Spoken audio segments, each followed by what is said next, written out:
tengok pula cara menggunakan gambar rajah pokok. Kadang-kadang dalam soalan exam, dia suruh awak lengkapkan gambar rajah pokok. Jadi awak kena tahu kedua-dua kaedah lah.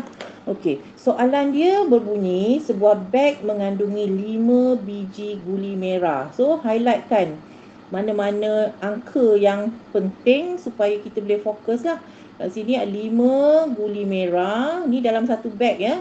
Lepas tu ada 4 biji guli hijau. Saya jumlah dalam beg ni ada 9 biji guli yang berwarna merah dan hijau. 2 biji guli dipilih secara rawak, satu demi satu dari beg itu tanpa pemulangan. Okey. Tanpa pemulangan ni sangat penting ya. Sama ada kita selesaikan secara kotak ataupun gambar rajah pokok. Tanpa pemulangan tu kena take note lah ya. Dia ada beza sedikit kalau dengan pemulangan. Dia suruh kita cari kebarangkalian mendapatkan kedua-dua guli berwarna merah. Okey. Kebarangkalian, simbol kebarangkalian adalah P ya, represent by P, kebarangkalian. Kan saya dah bagi formula sebelum ni, katakan P A sama dengan N A bahagi dengan N sampel. Ini kalau tak hafal pun tak apa. Kalau exam memang ada formula ni diberi di muka surat hadapan sekali kertas soalan. Okey, jom kita tengok macam mana nak jawab gambar rajah pokok ni ya. Dia senang je. Dan dia suruh hitung kebarangkalian A, kedua-dua guli berwarna merah, dan B pula kedua-dua guli berwarna hijau. So, langkah pertama nak lukis gambar rajah pokok ni, awak kena tulis macam ni lah dulu. Guli pertama, guli kedua. Sebab kita akan ambil mula-mula guli pertama, satu. Masa kita ambil satu daripada guli pertama tu, kita kena letakkan macam ni. Sebab ada dua kan, kita punya guli kita ada dua warna sahaja, jadi ada dua dahan pokok sahaja, iaitu M untuk merah, H untuk hijau lah. Awak kena nyatakan lah kan. Ni kita dah understood lah. Yang M untuk merah, H untuk hijau. Lepas tu letakkan nilai bilangan. Ini adalah kita panggil apa, berapakah? Merah ni ada 5 kan? 5 biji. So 5 per berapa jumlah semua guli dalam beg itu. Jumlah semua adalah 5 campur 4 kan? Iaitu 9. Jadi awak tulislah dia punya pecahan dia 5 per 9 untuk merah. Dan untuk hijau pun kena tulis juga. Dia ada berapa biji? Ada 4. Jadi 4 per 9 ya. 9 ni adalah sampel lah. N ni adalah bilangan untuk hijau. Yang merah. Hijau untuk 4. Okey. Lepas tu kita tulis pula untuk dapatkan guli kedua ni. Daripada M ya. Sekarang ni kita akan cabut satu. Cabut lagi satu guli kan. Satu tadi kita dah keluarkan. Okey. Bila kita ambil satu guli keluarkan tanpa pemulangan, maksudnya jumlah yang dari 9 tadi dah tinggal 8 ya. Tolak, kena ingat ya. Okey, katakan yang kali kedua ni kita dapat merah. Merah kita ambil. Dapat merah. Jadi bilangan merah ni dah kurang lah. Tadi 5 dah tinggal 4. So 4 per 8. Saya kata sebab jumlah dia kali kedua dah tinggal 8 kan. Yang pertama tadi 9. Sekarang ni yang tadi dah cabut tidak dipulangkan. Okey. Jadi ini adalah guli merah. Okey. Kita ni kali kedua cabut ya. Ini ya, kita akan dapat merah. Lepas tu hijau ni kita tak dapat lah. Jadi hijau still ada 4. Kali kedua dah tinggal 8 ya. Yang pertama dia 9. Awak kena take note ni. Kena kurangkan 1. Jadi sebabkan kita tak dapat guli warna hijau ya, kita masih samalah bilangan hijau tu 4 juga. Lepas tu ini guli kedua ni yang pertama kita cabut, kali kedua pula ya, kita tak pulangkan ya. Dia masih ada 8 dalam beg tersebut, 8 biji guli. Lepas tu kita cabut sekali. Tadi sebab kita dah dapat merah, so sekarang ni kita akan dapat hijau pula. So hijau akan kurang lah, daripada 4 kurang 1 jadi 3, 3/8. Merah kita tak dapat sebab ambil 1 je kan. Sebab sini 1, sini 1. Sini dapat merah 1 dan sini hijau 1. Jadi sini merah kita tetap sama, iaitu 5. Jadi 5/8. Okey. Kemudian untuk kesudahan, kena tulis kesudahan dan kita letakkan dia punya pasangan warna guli lah. Nak dapat kat mana ni? Guli pertama kita ambil dari sini M, letak M. Lepas tu guli kedua ni M, letak M.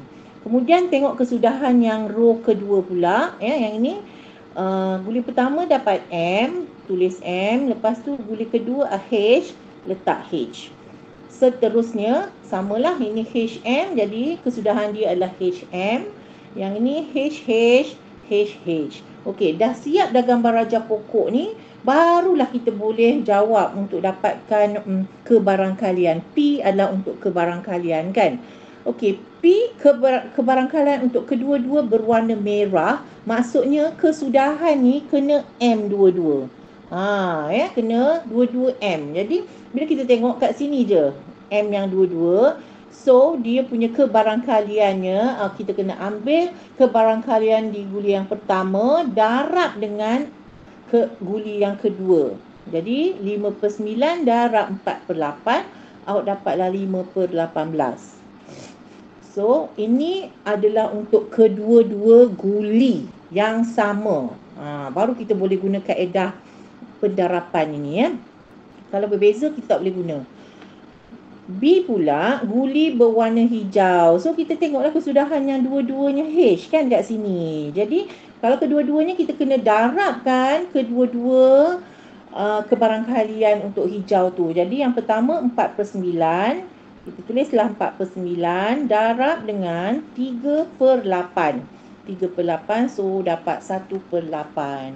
Okey, itu adalah cara untuk kita menjawab ya. Kalau ditanyakan gambar rajah pokok dan kebarangkalian untuk dapatkan kedua-duanya, tak boleh yang lain ya, mesti sama. Dua-duanya sama baru boleh guna ni kaedah pendarapan. Kalau tak sama kita guna kaedah biasa.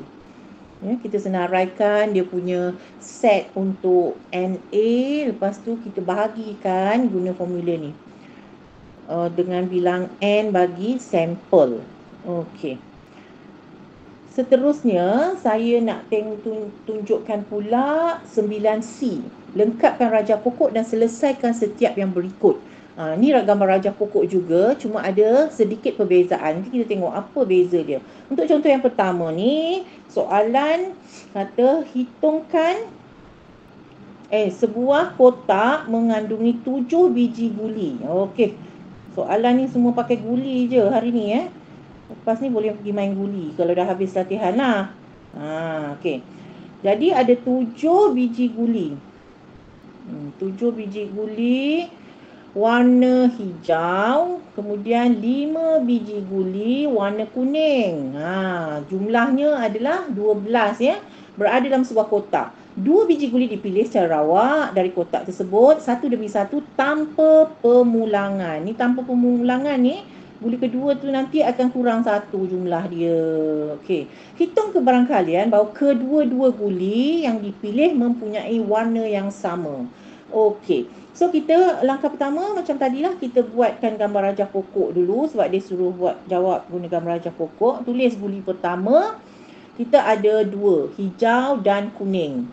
Hijau kita ada 7 biji, mesti tulis 7/12 jumlah